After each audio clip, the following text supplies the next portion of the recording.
Donc intéressons-nous à notre problème de cinématique inverse et à sa résolution avec Scilab. Donc le problème à résoudre, c'est étant donné un point A, dont les coordonnées vont être données dans l'espace, d'essayer d'atteindre ce point A avec l'extrémité de notre bras articulé à l'aide de trois articulations, donc données par les angles θ1, θ2, θ3. Donc en fonction de ces valeurs des angles, on a les coordonnées de l'extrémité qui sont données par la formule m de θ que l'on voit ici. Donc l'idée c'est d'utiliser ici fsolve directement, donc la fonction pour résoudre les systèmes d'équations non linéaires dans Scilab. On va avoir a priori donc à écrire en Scilab la fonction qui va donc être nulle lorsque m de θ vaut a, donc a priori on va l'écrire sous la forme f de θ est égal m de θ moins a, où a ça représentera ici les coordonnées du point A. Donc on va tout d'abord faire cela, ensuite on se posera le problème du suivi d'une trajectoire donnée pour l'extrémité du bras, et puis on verra comment visualiser ça assez facilement à l'aide d'un script qui est donné et qu'on va pas avoir à écrire, bon, parce que c'est pas tant le problème principal ici de la visualisation, c'est surtout la résolution du problème. Voilà. Alors on va aller dans Scilab, et donc on va commencer donc par s'occuper de cette fonction qui est égale à 0 quand l'extrémité du bras coïncide avec θ.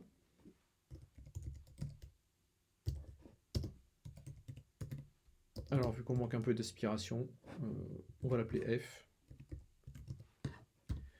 Donc comme argument, θ ça va être un vecteur qui contient trois composantes, θ1, θ2, θ3, enfin tout du moins au moment où on écrit cette fonction et son contenu, on va prendre cette convention-là et on s'assurera que la fonction f sera toujours appelée avec un vecteur qui a cette structure-là. Alors ici, en paramètre supplémentaire, on va ajouter quelque chose qui contiendra les coordonnées du point A. Donc sinon, les coordonnées du point M, donc je ne sais pas si vous avez ça sous les yeux en ce moment. Donc a priori L1 cos θ1 plus L2 cos θ2, le tout multiplié par cosinus θ3. Alors on va supposer ici que L est un vecteur qui contient en ligne les deux longueurs des deux bras, enfin de l'avant-bras et du bras. Et donc on va se donner le droit de calculer L1 cos θ1 plus L2 cos θ2 de cette manière-là. C'est-à-dire que si L est effectivement un vecteur ligne et cos θ un vecteur colonne de deux composantes, ce qui sera le cas si θ est un vecteur colonne. Donc ça nous calcule exactement le produit scalaire dont on a besoin. Donc cela multiplié par cosinus de θ3. Donc ça c'est la première composante. Alors la deuxième, si on regarde bien sur la formule qu'on a dans l'énoncé du TD, en fait ça ne diffère de la première composante que par le fait qu'on multiplie par sinus θ3, ici. Ensuite, la dernière composante, donc sur la coordonnée z, L1 sinus θ1 plus L2 sinus θ2, donc ce qu'on va écrire ici, comme ceci.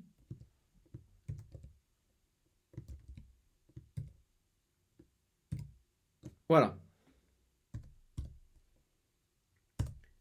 Et donc, ce qui va ressortir de cette fonction, c'est la différence m moins a. Donc on suppose qu'effectivement tout cela va se calculer comme il faut, pourvu qu'on rentre bien les vecteurs avec la bonne structure. Donc ici, a priori, θ et a, des vecteurs qui sont des vecteurs colonnes.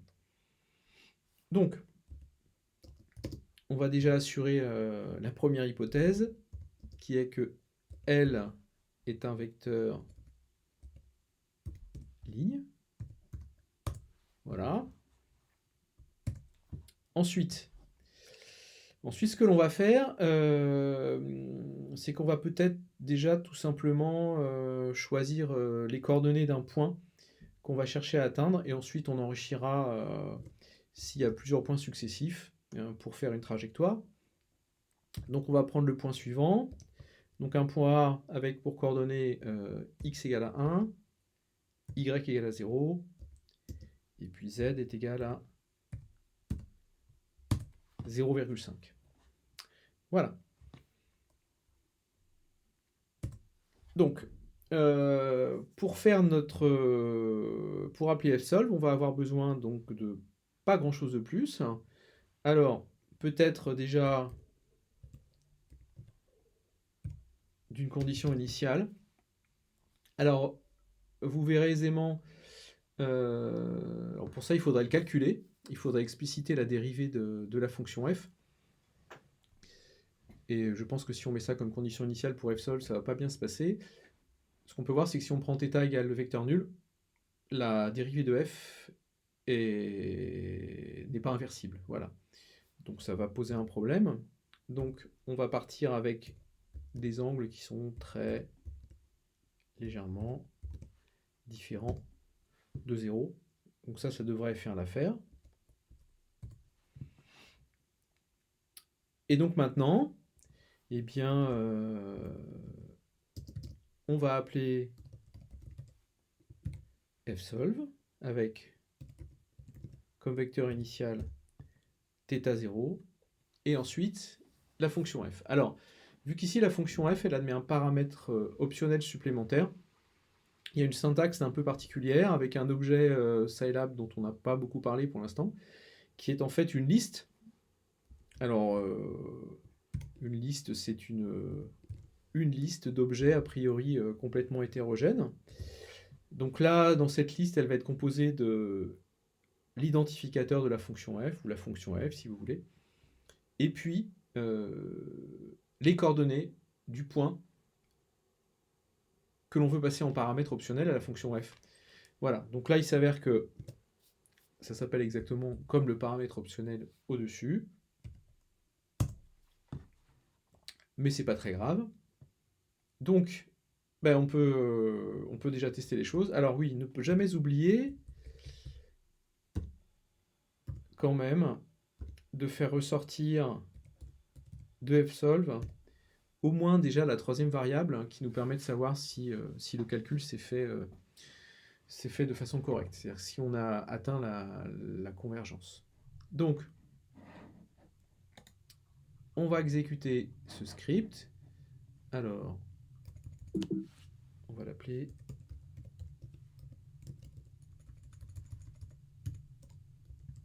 cinématique.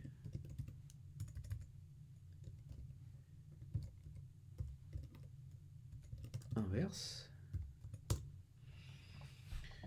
Voilà. Alors au passage, l'exécution a lieu. Alors voyons ce qui se passe.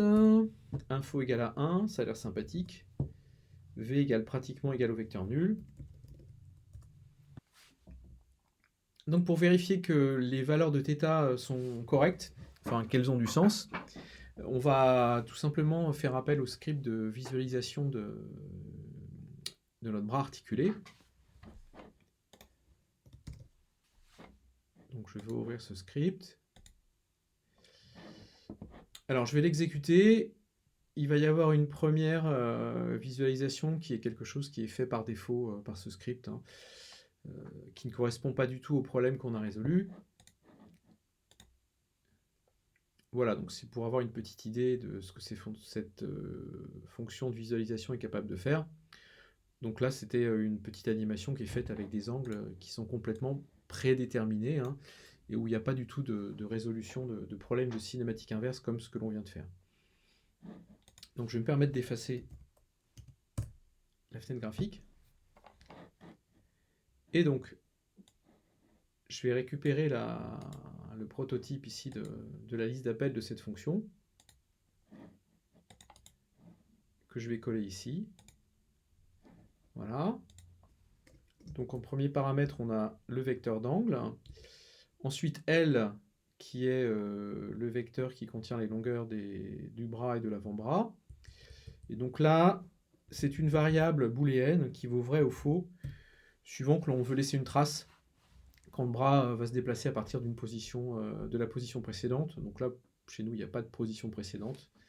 Donc on va laisser ça sous la forme true, c'est-à-dire vrai. Donc on va relancer le script. Voilà.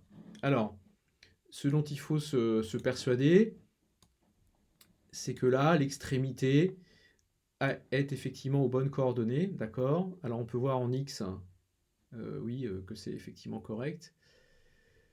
En Y, ça doit valoir 0, oui, c'est effectivement le cas. Et puis en ordonnée, on le voit déjà ici, Z égale 0,5. Voilà. Alors, la petite partie qui est en bleu en dessous, c'est pour... ça va être intéressant de l'avoir bougé parce que comme ça, on se rend bien compte de l'évolution du bras dans le plan dans lequel il se trouve. Hein, puisque a priori, on est bien d'accord, le bras, les articulations sont toujours dans le même plan. Après, ce plan peut tourner effectivement en fonction de la valeur de θ3. Donc, bien pour essayer de faire quelque chose d'un peu plus élaboré, on va essayer de faire ce qui est demandé dans l'énoncé, enfin tout du moins une partie. L'énoncé demandait de tracer une trajectoire particulière avec l'extrémité du bras, comme par exemple de représenter un cube. Alors nous, on ne va pas s'occuper de représenter un cube. On va tout au plus, pour l'instant, représenter un carré. Voilà, donc c'est déjà pas mal, un carré, c'est un morceau de cube. Donc pour ça, on va avoir besoin de 4 points. Alors le point A, bah, c'est le premier point, c'est déjà très très bien. Alors, ce que l'on va faire, c'est qu'on va représenter un carré qui se situe tout le temps à la même hauteur donc par rapport à la coordonnée Z. Et donc on ne va changer que les coordonnées x, y. Donc là, par exemple, je vais définir un deuxième point B qui est à la coordonnée 1, 1, en x et y. Ensuite, un point C, donc qui est en 0, 1. Et puis donc un point D,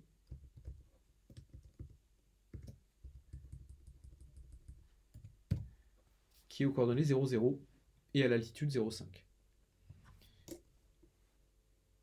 Alors, la question c'est comment allons-nous faire pour générer finalement tous les points intermédiaires. Alors au passage, voilà, je remets quand même les points avec les bons noms. Pour générer tous les points intermédiaires à chaque fois, finalement entre quoi et quoi, ben, c'est-à-dire les points qui vont composer les segments AB, BC, CD et puis DA, parce qu'il faut bien revenir à l'origine. Eh bien, l'idée c'est de générer linéairement, on va dire, un certain nombre de points qui vont nous aider à faire la subdivision de ces segments. Alors c'est quelque chose qu'on est habitué à faire avec la fonction linspace pour générer des valeurs régulièrement espacées. Là, l'idée c'est qu'on veut des valeurs régulièrement espacées pour chaque coordonnée. Alors, vu que les vecteurs sont déjà sous la forme de vecteurs colonnes, on va pouvoir le faire de la manière suivante. Alors, avant d'utiliser l'instruction linspace, je vais quand même définir les 4 points pour vous montrer que cette fonction est capable de faire ce que l'on veut. Par exemple, si je veux aller avoir des coordonnées de points entre A et B, et si j'en veux par exemple 5, voilà. Donc on reconnaît ici sur la première colonne, ce sont les coordonnées de A, sur la dernière colonne, ce sont les coordonnées de B, et puis donc ici, on a donc chaque coordonnée donc, qui va linéairement de la valeur maximale à la valeur maximale, avec donc un nombre, avec un pas qui est constant à chaque fois. Voilà, donc ça c'est exactement ce qu'il nous faut pour générer nos points successifs dans l'espace.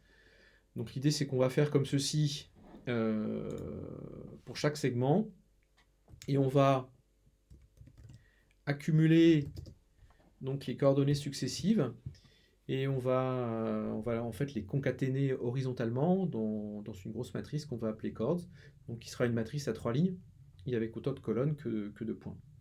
Voilà, donc je récupère déjà ici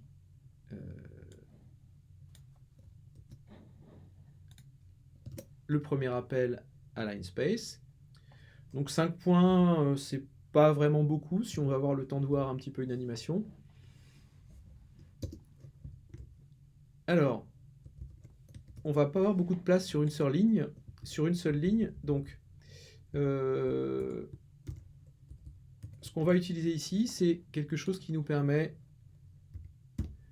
de faire comme si la ligne continuait, mais en nous autorisant à passer à la ligne suivante, d'accord?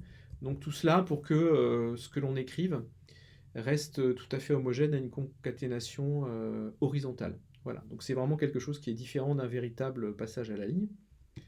Donc on continue, de B à C,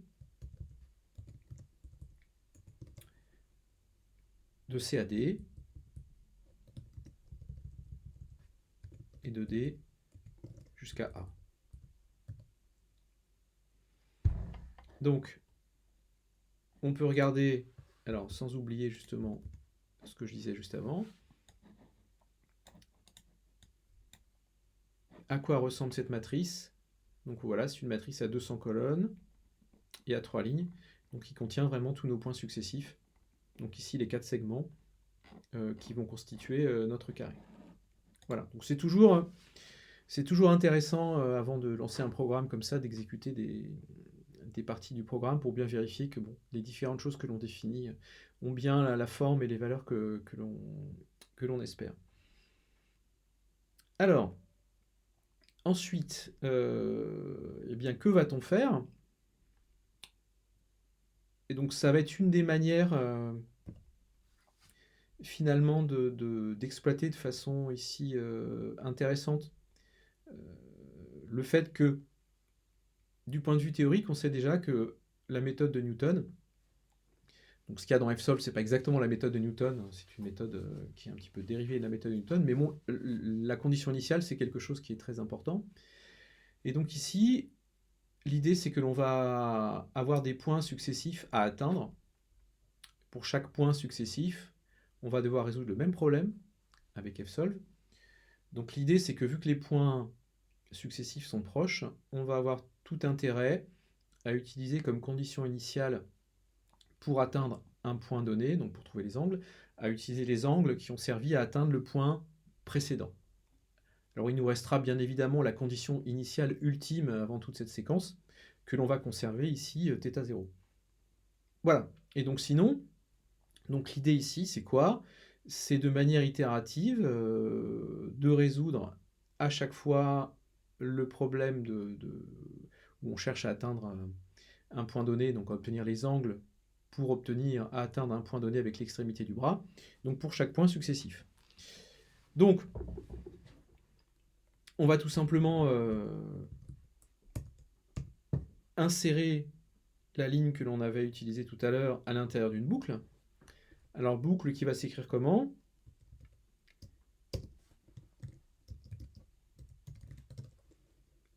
Alors, un mot sur cette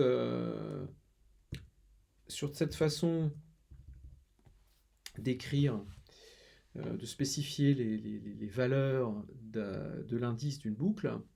Alors ici, vous êtes bien d'accord que chords, tel qu'on l'a défini, c'est une matrice avec un certain nombre de colonnes. Donc la convention avec ce genre de syntaxe, c'est que la variable x, grand X, va valoir successivement les colonnes de chords. Donc c'est-à-dire qu'on va itérativement avoir pour x donc les colonnes successives. Donc ce qui correspond effectivement à ce qu'on veut, c'est-à-dire que x va valoir successivement les coordonnées des différents points intermédiaires de notre trajectoire.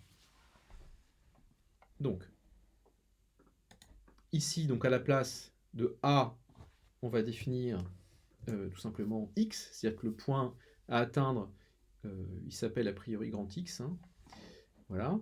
Ensuite, qu'est-ce que l'on avait dit?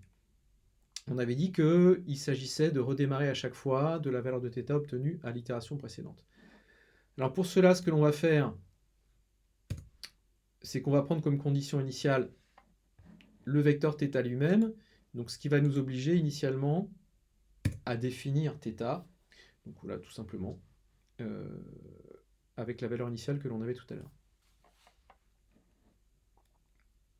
Voilà.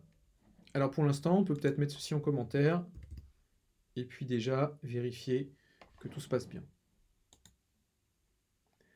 Alors a priori, tout a l'air de se passer bien. On peut peut-être éventuellement afficher les valeurs successives de θ. Alors ça risque d'être un peu bavard, mais c'est pas très grave. Voilà, bon. Alors ces valeurs de θ, elles nous disent absolument rien sur leur validité ou pas. Alors, il faudrait aussi tout de même vérifier qu'à chaque itération, la convergence s'est bien passée. Alors là, ça serait d'autant plus important parce que là, on a utilisé des coordonnées de points qui sont peut-être pas forcément atteignables par l'extrémité du bras. Dans ce cas-là, on aurait effectivement le vecteur info, là, enfin la variable info qui ne vaudrait pas 1, mais qui vaudrait autre chose. Alors, on ne va pas compliquer les choses inutilement ici. Donc, ce qu'on va juste insérer à la place de l'affichage de θ, c'est la visualisation de la position du bras. Alors, je vais me permettre tout de même d'effacer l'écran avant, comme ceci. Voilà. Alors, on essaye.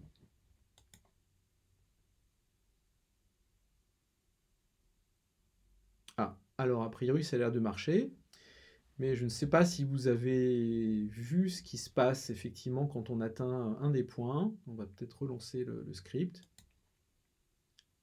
Là, ça va, là, ça va. Ah, et là, on voit, il y a quand même une position qui correspond à une position qui est singulière du bras, où on passe vraiment d'une position d'un angle a priori θ3 au même angle plus pi sur 2. Et cela, c'est quand même très très violent. Alors c'est lié au fait, je pense, que on passe par une position où la jacobienne, donc la dérivée de f, est singulière. Alors pour ça, ce que l'on va faire, c'est que l'on va décaler peut-être un tout petit peu les points qui posent problème. Alors, on va peut-être remplacer les zéros qui sont ici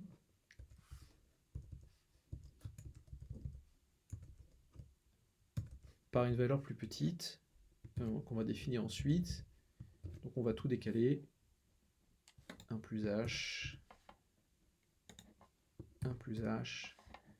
Et puis pour h, on va prendre ici quelque chose de confortable. H égale 0,1.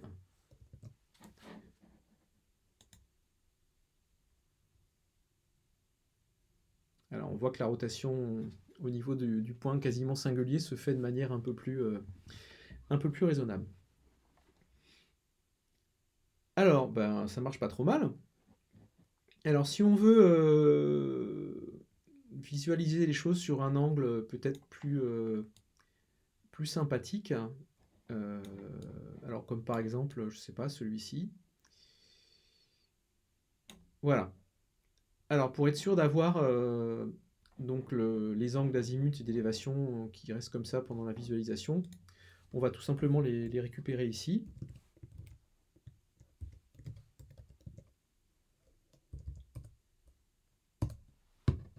Voilà, 78, 25, 36, 25, on va dire 78 et 36.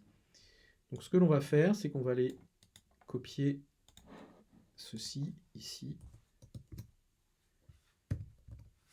et mettre les valeurs correspondantes. Voilà.